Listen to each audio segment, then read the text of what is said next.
तो ये आप देख रहे हो टाटा की कर्व, ये वाइट कलर के अंदर और ये रेड कलर के अंदर। और ये आप देख सकते हो मैग्नेट की फेसलिफ्ट जो कि रिसेंटली आई थी। दोनों ही गाड़ियाँ सेगमेंट में भी काफ़ी अलग और प्राइसिंग के हिसाब से भी काफ़ी अलग। वैसे रेफरेंस के लिए आपको दिखा दूँ, मैग्नेट फेसलिफ्ट की प्राइस 6 लाख से शुरू होती है और 11.5 लाख के आसपास जाती है। वही आपकी जो टाटा कर्व है उसकी प्राइस 9 लाख से 19 लाख तक जाती है।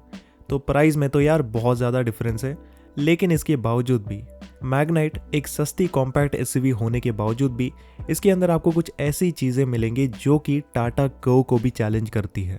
अब ये कौन सी सारी चीज़ें हैं, चलिए इस कंपैरिजन के अंदर हम बिल्कुल ही डिटेल में जान लेते हैं। अब इस कंपैरिजन में मैं ये सारे जो पैरामीटर्स है उनको कंसिडर करने वाला हूँ और इसी के साथ सबसे पहले पैरामीटर से शुरू करते हैं, that is the looks. So in terms of looks देखो, दोनों ही गाड़ियाँ बिल्कुल ही अलग लीग के अंदर आती है। आपकी जो मैग्नेट फेसलिफ्ट है वो एक ब्यूटीफुल लुकिंग कॉम्पैक्ट एसयूवी है जिसके अंदर आपको सारे मॉडर्न लुक्स मिलेंगे। इसका जो फ्रंट प्रोफाइल है उसमें आपको बहुत ही बड़ा स्पोर्टी लुकिंग ग्रिल मिलता है along with this slicker looking headlamps. Side profile इसका काफ़ी प्रोपोर्शनल है और इसके अंदर आपको काफ़ी सोबर एंड सिंपलिस्टिक डिज़ाइन मिलती है जो कि बहुत से लोगों को पसंद आएगी। इवन इसका पीछे का लुक भी काफ़ी ज़्यादा प्रोपोर्शनल है और as a cherry on top of cake इसके अंदर आपको ये मॉडर्न लुकिंग टेल लैम्प्स मिलेंगे जिसके अंदर स्मोक ट्रीटमेंट और कंप्लीट एलईडी का सेटअप आता है। But when it comes to the overall road presence, the Tata Curvv is just better. ये जो कूपे वाला लुक है वो डेफिनेटली बहुत से लोगों को पसंद आने वाला है। इस गाड़ी को मैंने रोड पर देखा था और स्पेशली ये जो रेड कलर आप देख रहे हो, दिस जस्ट लुक्स आउटस्टैंडिंग। और इसके अंदर ये जो कनेक्टेड टेल लैम्प्स आते हैं ये देखने के अंदर बिल्कुल ही आउटस्टैंडिंग लगते हैं। इवन इसका जो फ्रंट प्रोफाइल है यहाँ पर भी आपको काफ़ी मॉडर्न बिट्स मिलेंगे। वैसे ज़्यादातर नेक्सॉन का लुक है और थोड़ा बहुत आपको हैरियर वाला ग्रिल भी मिलेगा। सो ओवरऑल लुक वाइज आप ही बताओ कि आपको कौन सी पसंद है। सेकेंड पैरामीटर दोस्तों आता है build quality, and in terms of build quality both the cars are actually pretty good but Tata Curvv stands out a little bit. इसके अंदर आपको जो शीट मेटल क्वालिटी मिलती है ना वो थोड़ी ज़्यादा सॉलिड एंड प्रीमियम टाइप वाली फील होती है अगर आप सीधा इसको कंपेयर करेंगे विद द मैग्नाइट। और ये चीज़ आपको एविडेंट फील होगी ऑन इट्स डोर्स। इसकी जो डोर है ना वो काफ़ी ज़्यादा हैवी है। इवन इसका जो बोनेट है ना वो भी आपको काफ़ी ज़्यादा भारी फील होगा। But at the same time magnet भी इतनी पीछे नहीं है। इसके अंदर जो एक्सटीरियर बिल्ड है ना वो आपको काइंड ऑफ अबव एवरेज मिलेगी and it is also nice but it cannot match the Tata curve की बिल्ड क्वालिटी। मैंने अपने रिसेंट कंपैरिजन वीडियो के अंदर इस चीज़ के बारे में बताया था कि build quality is not equal to safety.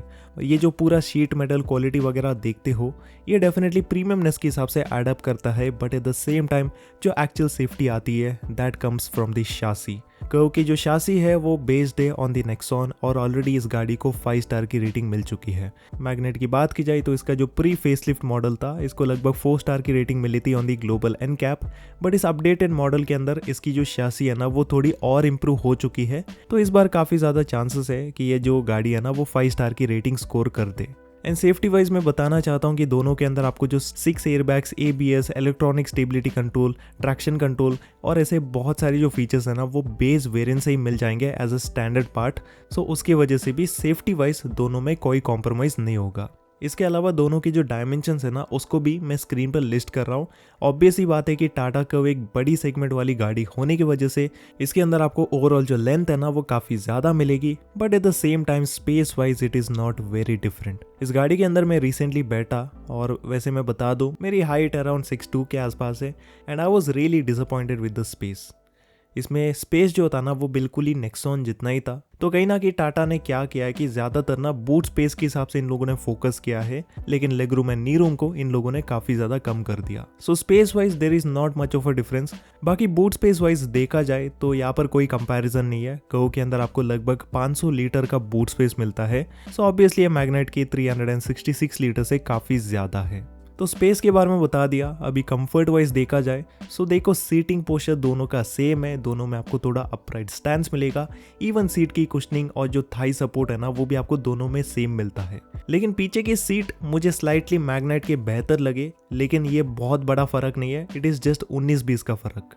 लेकिन असली जो कंफर्ट है ना वो राइड क्वालिटी के अंदर भी आती है and ride quality wise there is a lot of difference. Magnet के अंदर आपको सॉफ्टवेयर सेट वाले सस्पेंशन मिलते हैं जो कि most of the road condition में आपको काफ़ी ज़्यादा कंफर्टेबल राइड क्वालिटी देगी, but when you go in the very bad roads like in जैसे रोड में जाते हो तो यहाँ पर दोस्तों कर्व के जो सस्पेंशन है ना वो कहीं ना कहीं आपको ज़्यादा पसंद आने वाले हैं। कर्व के जो सस्पेंशन है वो ज़्यादा स्टिफर भी नहीं है और ज़्यादा सॉफ्टर भी नहीं है। इसके अंदर आपको एक प्रॉपर बैलेंस मिलेगा जिसकी वजह से खराब रास्ते हो या फिर नॉर्मल रोड्स हो, हर रोड के हिसाब से आपको प्रॉपर एक कंसिस्टेंट जो राइड क्वालिटी है ना वो मिलेगी। तो इन सस्पेंशन की वजह से ये व्हीकल ज़्यादा बाउंसी फील नहीं होती है, जो बाउंसीनेस आपको मैग्नेट के अंदर थोड़ी बहुत फील होगी। And at the same time ground clearance wise भी बोथ आर वेरी गुड। दोनों के अंदर आपको अराउंड 205 mm का ग्राउंड क्लियरेंस मिलेगा, लेकिन टाटा कर्व में ज़्यादा बड़े व्हील्स आते हैं जो कि खराब रास्तों में आपको स्लाइटली बेहतर एक्सपीरियंस देने वाली है। अभी बहुत हो गई प्रैक्टिकलिटी, तो चलिए अभी फोकस करते हैं ऑन दी पावर ट्रेन। सो सबसे पहले इंजन से शुरुआत करूंगा।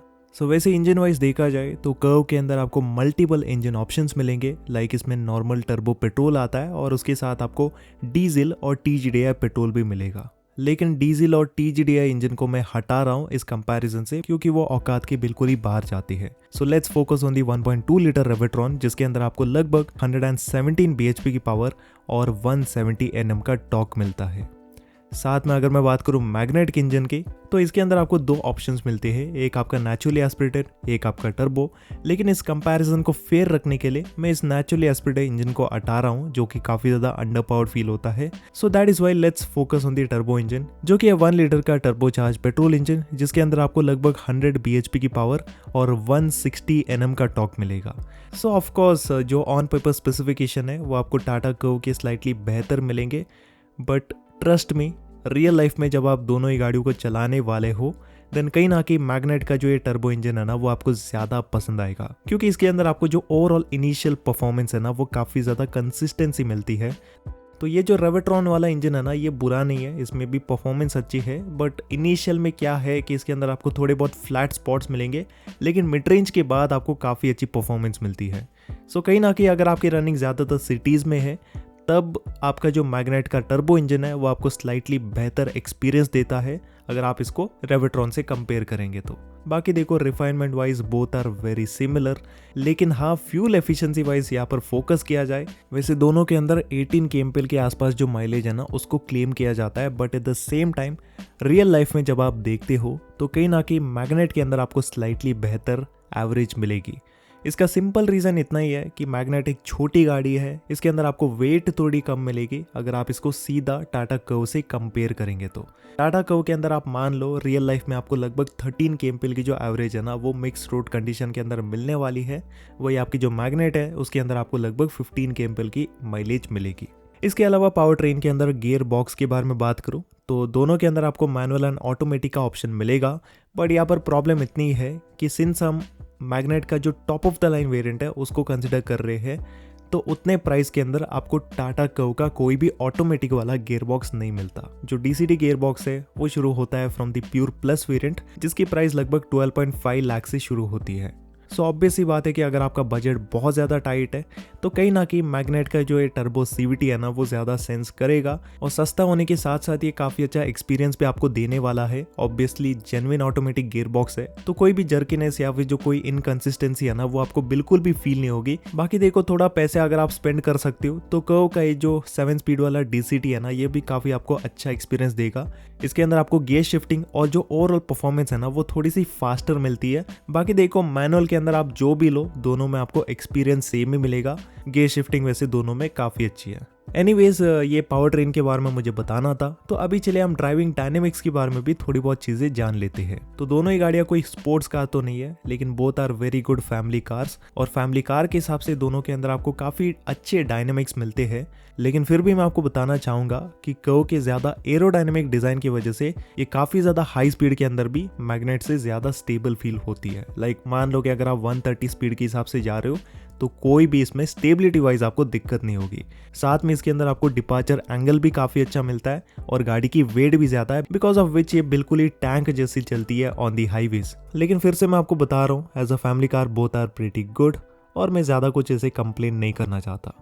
और अंत में देखो फीचर्स के बारे में मैं कुछ ज़्यादा बताना नहीं चाहता। ऑब्वियसली आपकी जो टाटा कर्व है ना उसके अंदर आपको ज़्यादा फीचर्स मिलेंगे, but at the same time आपको प्राइसिंग भी देखनी चाहिए। सो इसलिए फीचर वाइज अगर आपको कम प्राइस में ज़्यादा चीज़ें चाहिए so magnet is just a better option. चलिए अभी ये जो कंपैरिजन है ना उसको ख़त्म कर लेते हैं एंड सीधा हम जाएंगे अभी कंक्लूजन पार्ट के ऊपर।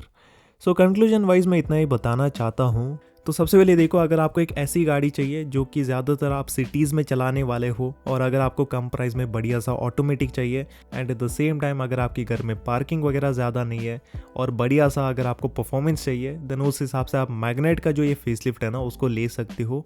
बाकी देखो, अगर आपकी रिक्वायरमेंट कुछ ऐसे, सबसे पहले देखो, अगर आपकी रनिंग ना खराब रस्तों में काफ़ी ज़्यादा है and at the same time अगर आपको रोड प्रेजेंस वाइज कोई भी कॉम्प्रोमाइज़ नहीं करना, देन उस हिसाब से आप टाटा कर्व के साथ जा सकते हो।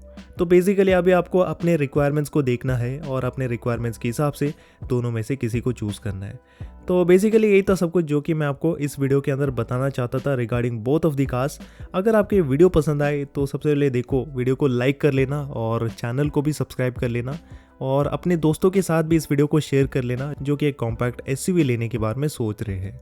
तो इसी के साथ चलिए मिलते हैं आपसे अगली वीडियो के अंदर। तब तक के लिए good bye and take care.